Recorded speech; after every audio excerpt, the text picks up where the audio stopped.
मुंबईत नोकरदारांचा रोज लोकलचा जीवघेणा प्रवास, लोकल यातना कधी थांबणार? प्रवाशांच्या संतप्त सवाल. झी 24 तासची विशेष मोहीम.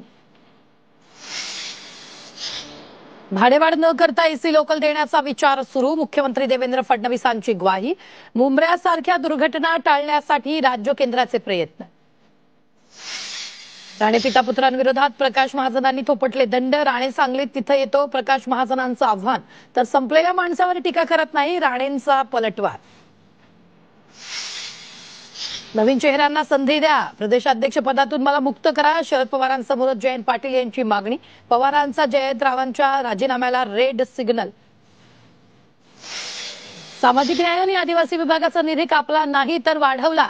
काही लोकांनी विनाकारण बदनामी केल्याचा अजितदादांचा आरोप. तनिषा भिसे मृत्यू प्रकरणात राज्यातील धर्मादाय रुग्णालयांसाठी एसआयटी स्थापना. रुग्णालयांच्या झाडाझडतीसाठी स्वतंत्र अधिकारी नेमण्याचा निर्णय.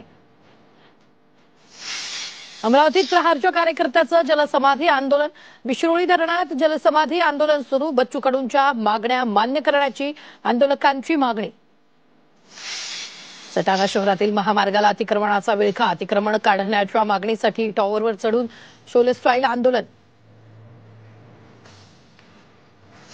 प्रेयसीच्या स्मरणावर प्रियकराचा आत्महत्येचा प्रयत्न. नागपूरच्या कन्हानमधील धक्कादायक घटना. नागरिकांकडून प्रियकराला चोप.